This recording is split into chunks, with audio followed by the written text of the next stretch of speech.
So I'm gonna need some garlic and I'm gonna need some onions. And I got a pan hot there. Very hot now. Not very hot, yeah. Well, not too hot. It's been on for a couple of minutes. But so we're gonna just I'm just gonna go fast with it. So go ahead and oh, you opened it already. Good. So people talk about tomatoes and they go, well, canned tomatoes, can't you use fresh?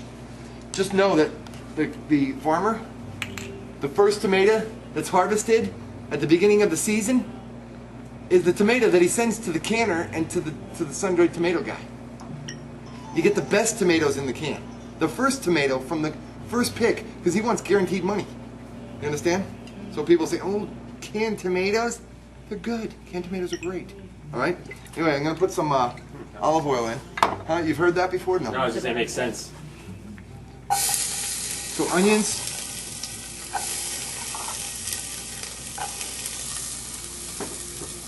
All right? And a little bit of garlic.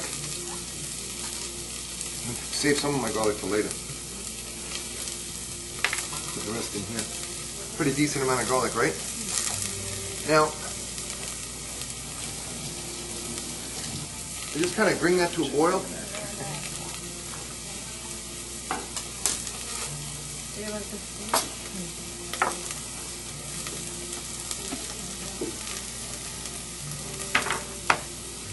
So just kind of allow the kitchen to start to smell with that onion and garlic flavor, aroma kind of thing.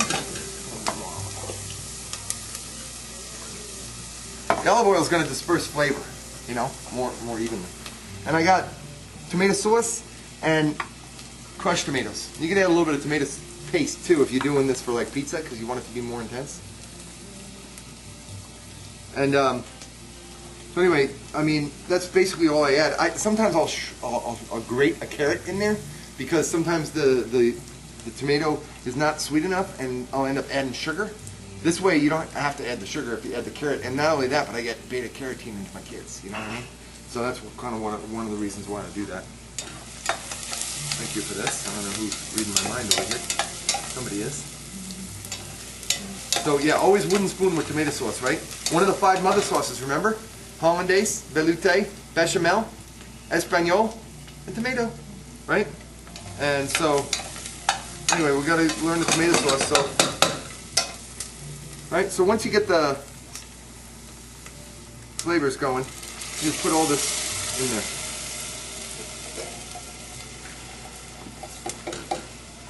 Let's add just a little bit.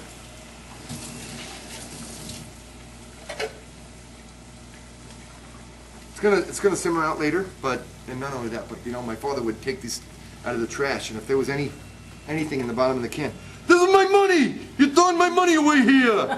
Who did this? Right? That was Martin. Wasn't me. Wasn't me, even if I did do it. It wasn't me for sure. It wasn't me. Alright.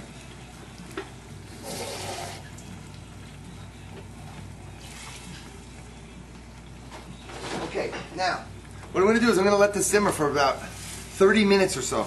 I'm going to put salt in it. Pretty good amount of salt in it. And I'm going to put a bunch of pepper in it too. I'm not going to put any herbs in it yet. Now, I would just kind of put some fresh herbs in, fresh parsley and fresh basil in there. Today, the kids' camps, they did this basil chimichurri kind of thing with parsley and basil, and I put a little oregano in here too. Just because, you know, we have it, I'm going to add it, right? And then my key ingredient is I put like a 1/4 cup of balsamic vinegar in there at the end. That was my Aunt Mary's gig, and you'll love it. Oh my God, it's so good with the balsamic vinegar. Some people hate it. Some people love it. So, you know what I mean? So anyway, like that. And what you want to do is bring it to a boil, and then reduce it to a simmer, and then just let it simmer for a while. People think, like, you know, the Italians, you know, and stuff like that, they call it gravy and stuff, and they'll simmer it like all day long.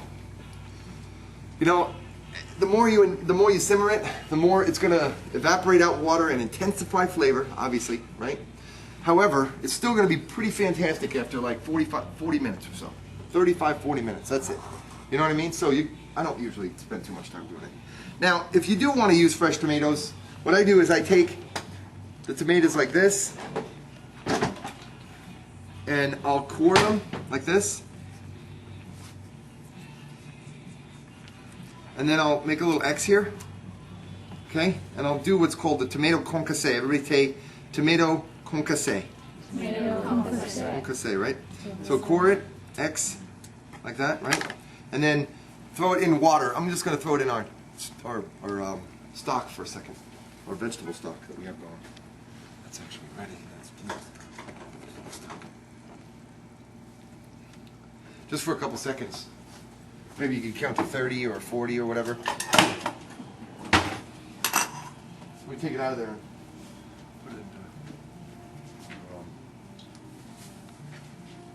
a bowl of ice water.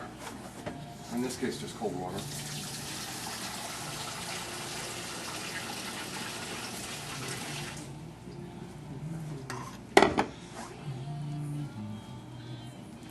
Just kind of check to see if it's ready. Skin should peel right off.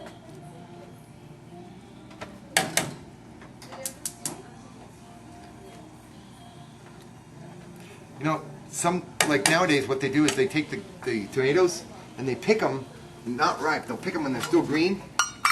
And when they pick them when they're still green, what they'll do is they'll take these when they're still green, and they'll put them in a warehouse and then pump the warehouse full of this ethylene gas stuff.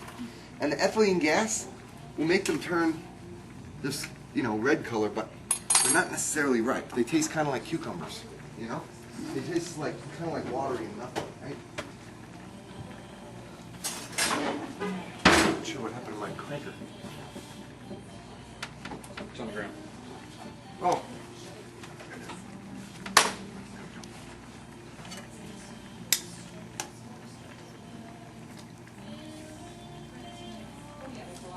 So we're just going to put them in here, and then the skin comes right off, watch.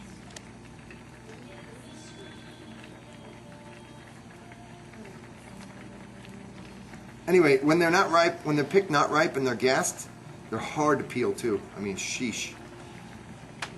When they're vine ripe, they just peel like, you just keep them in, you just wave them over the top of the pot and they'll peel. But you want to take the peels off because the peels will kind of mess up your sauce. See what it looks like when it's peeled?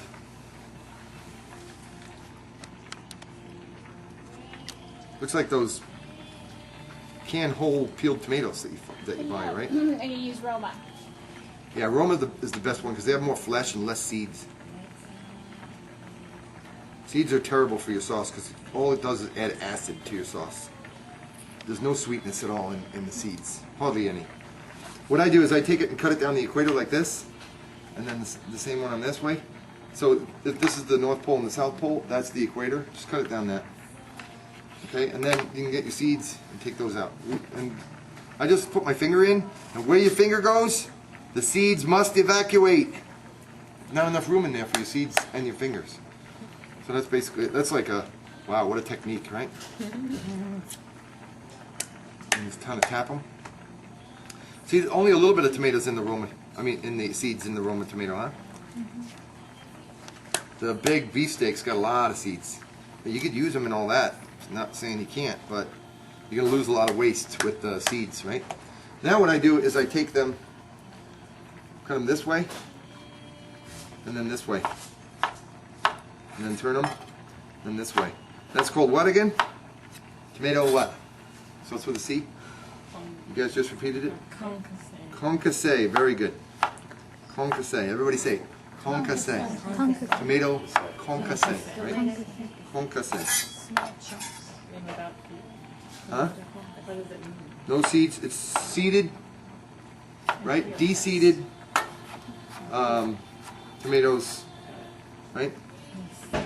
How many do we have tonight, Karen? Well, let's see. 1, 2, 3, 4, 5, 6, 7, 8, 9, 10. 11 with me. That's it? Yeah.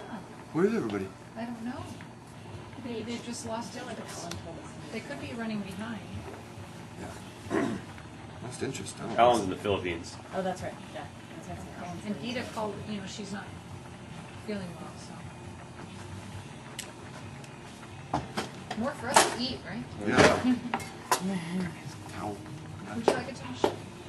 So anyway, if you add fresh tomatoes to it, just kind of stir it in. All right. And make sure you use a wooden spoon because anything that burns on the bottom, you want that wooden spoon to kind of bump up over the top of anything that's burned and not scrape up and put it into the sauce One for because your that's going other to be. side too. You want one for your other side too? No. Okay, there's a couple extra frames. All right. So